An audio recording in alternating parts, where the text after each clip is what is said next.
Gente, de novo aqui com vocês para falar de coisas de Alicia. O tema hoje vai ser por que a gente vive determinadas coisas e depois fica dizendo assim, por que Deus não impediu, por que Deus não me protegeu, né? Quem não? Quem nunca? Quem nunca faz isso? Às vezes até eu mesmo ainda faço assim, por engano, vamos dizer assim, me distrair. Mas eu tava aqui matutando, né, elaborando para falar de vocês de uma questão, uma vivência que eu tive lá atrás e o tempo que eu demorei para chegar numa maturidade espiritual, num discernimento melhor. E aí, de repente, eu sofri uma tentativa de assalto. Agora, nesse tempo, ultimamente. E 7h30 da noite, mão armada, próximo da minha casa, mais ou menos próximo da minha casa.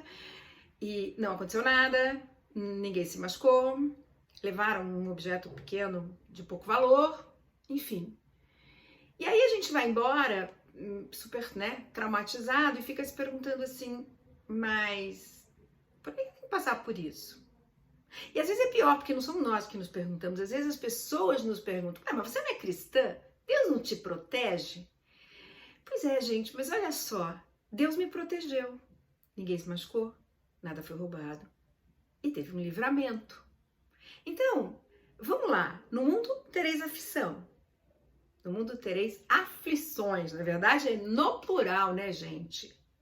Não está dito que você não vai ter dificuldades, mas a mão protetora dele tá lá. E aí eu queria também falar um negócio, aprofundar um pouco, por isso que foi importante esse segundo momento, trazer esse segundo momento para fazer um comparativo. Há momentos em que nós vivemos uma situação como essa e a gente percebe o cuidado de Deus, não ao impedir, mas ao nos proteger ao passarmos por aquela situação complicada, dolorida, perigosa, né? Tinha uma arma ali, pontadinha para mim, verdadeiro ou não, não sei, mas também não perguntei, né? E existe uma segunda situação que você vivencia, que é passar por determinadas dificuldades porque Deus está permitindo isso para que você se aprimore espiritualmente, para que você encontre o seu novo caminho, a sua nova vida pós-conversão, pós-aceitação de Jesus. E aí eu vivi essa situação lá atrás, no começo da minha caminhada, que foi quando eu perdi a minha empresa, eu fui traída por pessoas de quem eu gostava muito, amava, né, que eram pessoas muito próximas da minha vida. Foi uma coisa muito dolorosa, mas foi nesta perda que eu conheci meu marido, me converti, mudei a minha vida. Eu perdi uma coisa importante para mim, mas eu ganhei outras que foram muito mais importantes, né? E tem um detalhe, assim, muito interessante. Eu precisei mover uma ação judicial para poder sair da empresa, enfim, para poder ajustar as coisas e tal. E essa ação deveria ter durado em média 2 anos e meio para ser julgada. A minha demorou 17 anos e 3 meses. Vocês fazem ideia do que é ficar esperando? E eu tinha uma coisa assim, eu sei que eu estava certa, eu sei que eu fui lesada pelas pessoas e eu tinha uma certeza de que eu iria ganhar. 17 anos e 3 meses depois, gente, quando também já não tinha a menor importância a mais, eu perdi a ação. E eu fiquei assim dei uma parada assim, falei, nossa, eu tinha certeza que apesar de todos os pesares das dificuldades eu ia ganhar. E aí o meu marido falou uma coisa assim fantástica para mim. Alicia, Deus queria te mostrar claramente, assim, com letras garrafais, que não é a justiça dos homens que importa, que é a justiça de Deus. E essa, gente, foi feita. Eu tive uma crise econômica, tô ótima, me recuperei, reorganizei a minha vida, tenho outra empresa, tô muito bem, obrigado, né? Eu me converti. Eu tenho Jesus, eu não tinha, eu era uma workaholic, eu fumava pra burro, eu tomava café enlouquecidamente, eu era adrenilada, eu trabalhava de segunda a segunda, quer dizer, a minha saúde física era assim super limítrofe, né, qualquer hora podia ter um problema, né, de saúde grave. Eu tenho uma vida super saudável, muito melhor, eu tenho um companheiro maravilhoso, não dava nem tempo de ter companheiro, né, gente, só trabalhava, com aquele telefone, atendendo, resolvendo, né. Então, isso é uma coisa importante. Então, vou dar uma recapitulada aqui.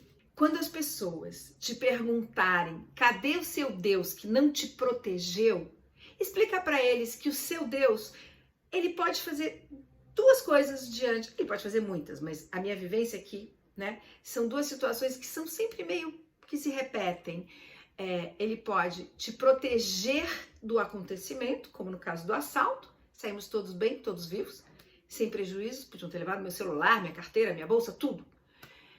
E no segundo caso, uma mudança total de vida, feita através de uma dificuldade, sim. E essa certeza de que não foi a lei dos homens que me protegeu. Ela existe, ela é importante, ela põe limites, ela pune as pessoas, às vezes não pune, né? Enfim, paciência. Mas é a lei de Deus. Essa sim é que faz da vida da gente ser diferente. E Deus tinha um propósito para mim. Agora tá claro. Naquele momento isso não estava claro para mim, não. Né? Ele veio bons anos para chegar lá. Não é à toa que 17 anos depois eu dei uma chacoalhada assim, quando o resultado não foi exatamente o que eu queria. E então assim, é isso. Ele tá aí. Talvez ele você esteja tendo que viver coisas difíceis porque você precisa mudar mesmo, de verdade, essa mudança que é a mudança que você faz quando você aceita seguir Jesus. E talvez você tenha que passar, porque são coisas do mundo, né? Vivemos uma sociedade desigual, assaltos acontecem, acidentes acontecem, as coisas acontecem e a gente vê a mão protetora dele ali presente. E só para encerrar, gente, eu queria dizer uma coisa. Lá atrás, quando eu comecei a minha ação, eu fiz uma assinatura eletrônica para mim. Então, as minhas mensagens pessoais, que não eram de trabalho, elas vinham lá assinadas com meu nome e uma frase. Eu creio que verei a bondade do Senhor na terra dos viventes. Porque foi uma frase muito importante que o Vinícius leu para mim num momento que eu estava muito triste. Que eu veria a bondade de Deus aqui, não era lá no céu não, eu ia ver aqui. E eu vi, porque a minha vida foi totalmente transformada. E ela é maravilhosa. E eu acho que esse Deus fantástico me segurou, me cuidou, aguentou minhas lágrimas, meus maus humores, o meu tempo de transformação. Talvez você tenha uma maturidade espiritual, os seus tempos de transformação sejam menores. Eu acho que eu era bem lentinha e eu demorei para entender essas coisas porque eu sofria. Simplesmente eu sofria com o fato de que eu tinha sido prejudicada. E hoje eu vejo que foi um sofrimento. Sim, porque ele não deixou de existir, não vou negar, mas ele me levou para um lugar muito melhor. E eu espero que você também tenha essa chance de ir para um lugar muito melhor se nesse momento você está passando por alguma dificuldade. Ou então que ele esteja te protegendo dos males deste mundo em que vivemos. Mas fica com Deus, que Ele esteja abençoando muito a sua vida. E olha, se você gostou, dá seu like, segue a gente, que é pra gente poder estar produzindo mais conteúdo para vocês, tá contando as nossas histórias, tá tentando partilhar com vocês as nossas vivências e mostrar que você não tá sozinho. Tem gente que é rápida para chegar lá, tem gente que é lenta. Vai fazer o quê? Cada um no seu tempo, cada um na sua necessidade, cada um caminhando com Jesus da maneira que consegue, mas sempre crendo que isso é a melhor coisa que você pode fazer. Até a próxima!